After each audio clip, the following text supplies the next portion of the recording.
Rachel Gupta, जिन्होंने कुछ महीने पहले मिस ग्रैंड इंटरनेशनल का खिताब जीतकर इतिहास रचा था, उन्होंने अपना क्राउन वापस लौटाकर अपनी पोजीशन से स्टेप डाउन कर दिया। इससे सभी लोगों को काफ़ी सरप्राइज पहुंचा। रेचल ने डिसीजन लिया क्योंकि उन्हें अपनी क्राउनिंग के बाद से काफ़ी हैरासमेंट और इल ट्रीटमेंट सहना पड़ रहा था और अब वो चुप नहीं रहना चाहती थी, क्योंकि इवन दो ये मुकाम हासिल करना उनके लिए लाइफ का सबसे बड़ा और इम्पॉर्टेंट ड्रीम था, वो इतने टॉक्सिक एनवायरनमेंट में इतने मिसट्रीटमेंट के साथ नहीं रह सकती थी और वो अपनी स्टोरी सबके साथ शेयर करना चाहती थी।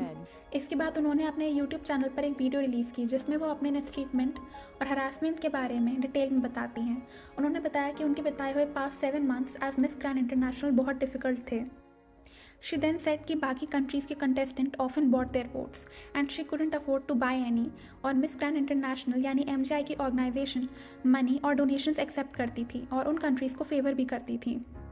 उन्होंने फर्दर ये बताया कि वो पेजेंट जीतने के बाद काफ़ी महीने थाईलैंड में रुकी और वहाँ पर उन्हें एक बहुत छोटे होटल रूम में रुकाया गया, जो कि इतना छोटा था कि उसमें अपने सारे सूटकेस खोलकर वो अपना सामान भी नहीं निकाल सकती थी।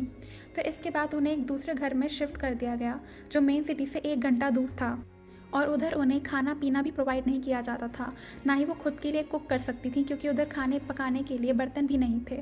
उन्हें ऑनलाइन खाना ऑर्डर करना पड़ता था जो कि डिलीवरी ड्राइवर्स ऑफन कैंसिल कर देते थे because of distance from the main city. उन्हें अपनी फैमिली से पैसे बोरो करने पड़ते थे टू सस्टेन हरसेल्फ, और क्योंकि वो इलाका मेन शहर से काफ़ी दूर था और उन्हें कोई व्हीकल सर्विस अवेलेबल नहीं थी, इसीलिए उन्हें पूरे दिन लगातार उसी घर में टाइम स्पेंड करना पड़ता था। इतना ही नहीं, उन्हें एक्सरसाइज या वर्कआउट करने का भी कोई साधन प्रोवाइडेड नहीं था। उन्हें एक वर्कर ने अपने घर से लाया हुआ पर्सनल योगा मैट दिया। इवन तो MGI ऑर्गेनाइजेशन के लोग रेचल को उनके वेट के बारे में कॉन्स्टेंटली हरास करते थे और कॉन्स्टेंटली उनके ऊपर स्किनी बने रहने का प्रेशर रहता था। उनको इवेंट्स के लिए तैयार होने के लिए भी खुद पर ही डिपेंडेंट रहना पड़ता था और ऑर्गेनाइजेशन उन्हें कोई हेल्प नहीं करती थी। This showed the organisations double face and true evil nature. As red carpet और इवेंट्स पे वो अपने आप को एक हैप्पी फैमिली जताते थे, when in reality everything was completely different. उनको अपने घर जाना भी अलाउड नहीं था, इसलिए उनकी माँ उनके साथ आके रहने लगी और तब तक उन्हें सिर्फ एक स्टाइपेंड ही मिल सकता था। उनको पहले महीने तो स्टाइपेंड रिसीव हुआ, पर उसके बाद उन्हें फिर से कभी स्टाइपेंड नहीं मिला। एक बार वो किसी इवेंट में गई और जाने से पहले उनके बैग में $1700 थे और जब वो वापस आई तो उसमें से $1000 गायब थे। इसकी कंप्लेंट करने पर उन्हें और हरास किया गया और कहा गया कि उनकी बातों पर कोई ट्रस्ट नहीं करेगा। रेचल ने फर्दर एक्सप्लेन किया कि कैसे उनके पास बहुत सारे अमेजिंग बिजनेस आइडियाज़ थे जो लोकल बिजनेस को भी प्रमोट करते थे, as well as many other motive for bringing change and helping other people.